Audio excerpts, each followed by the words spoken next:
John 3, chapter 20 of the Bible reads, "For everyone who does wicked things hates the light, and does not come to the light, lest his works should be exposed." This is not the case with the 2000 experimental noise album, Snail Dilemma, an album so ugly and brutal, it has nothing to hide. But let's take a step back.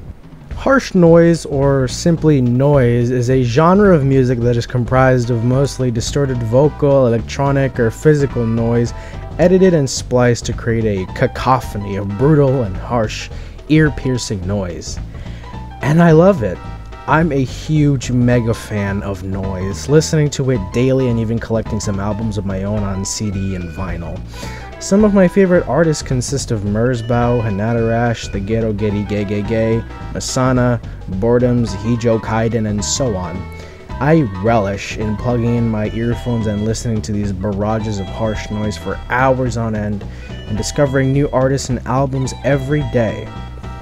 But to me, there's a more technical and creative level to noise. I love variety in the sounds and the manipulation of the sound waves and the various techniques these artists use to make their sounds.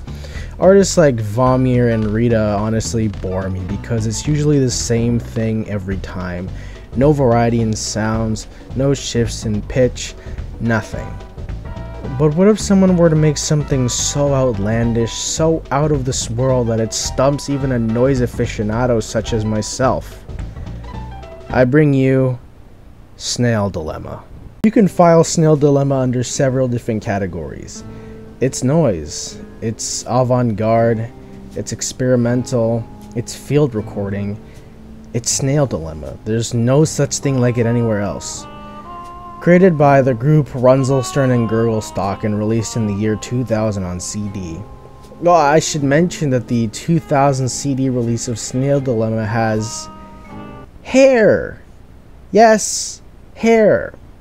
As the notes for the Discog listing states, packaged in a jewel case with human hair protruding from underneath the CD tray. Right.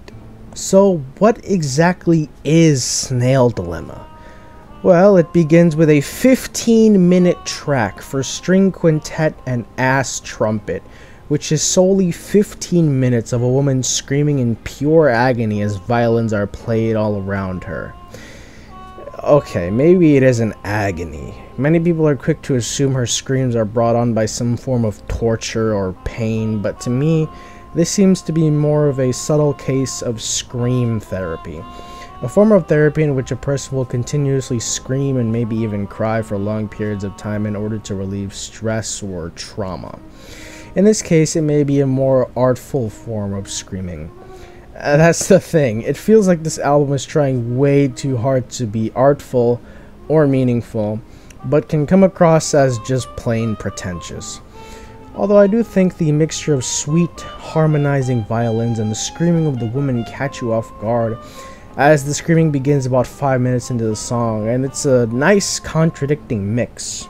About 10 minutes in, you feel like you've been here for an eternity.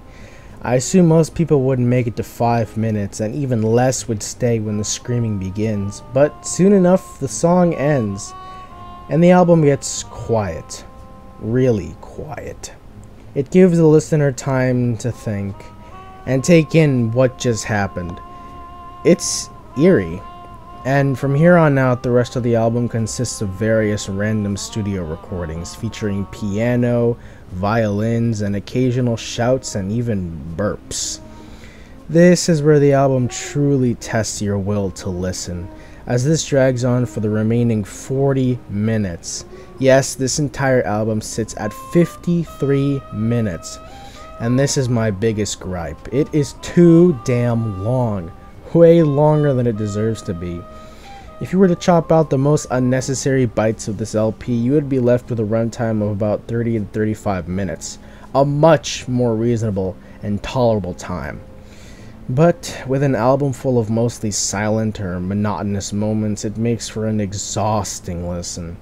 This album is not cruel for being the most disturbing, or the most brutal or loud, but because it's nothing more than an endurance test, a giant sound gauntlet to test just how long it can keep your patience for.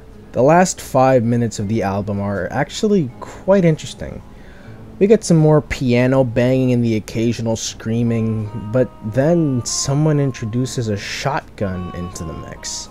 I can only strongly assume it is a shotgun because of the sound of the firing and pumping of the shotgun and empty rounds hitting the floor. By now the focus of the performance is a male, whilst everyone around this man begins to laugh and whisper as he goes nuts on the piano. Of all the times I've heard noise, it's rare for any of them to introduce weapons or firearms into the mix. The most I can remember is when Big Black would use the occasional firecracker or the bazooka on Bazooka Joe. Anyways, the final minute of the album is just this guy screaming and firing the shotgun while we can hear the lady from the song String Quintet and Ass Trumpet giggling in the background. And then the whole album ends on one final shotgun blast. The sound ends, and it's over. Okay, that was Snail Dilemma. What even is there to say? This album is positively one of the most boring and bloated noise records ever made. And yes, I know I brushed over it until now, but perhaps the most striking thing about this album is the cover art. What is it exactly? I have no damn clue. I'm examining it from every goddamn angle. I can barely make out what part of the body is, or if it's even an actual part of a human body. Whatever it is, it sure is gross. You may be wondering who the hell is behind such an insane work of art. Well, the name that continuously popped up was a man named Rudolf Eber. Hailing from Sweden and born in 1950, Rudolf has all the charm and charisma of a clinically insane serial killer, known for mostly creating surreal field recordings consisting of melodic instruments and women screaming. He seems to love incorporating the agony of the female variety into his works. I listened to a bit of one of his other works, Extreme Rituals, and yeah, you get the idea. In conclusion, Snail Dilemma is a brutally long and challenging album that only the most truly dedicated noise fans can sit through. And even then, it's a bit much. It could have easily been cut down to about 30 to 35 minutes and still have the same effect. While I did enjoy the first track, I don't think I have the desire to listen to the rest of the album. At least not now. I'm giving it a 5 out of 10. That's it.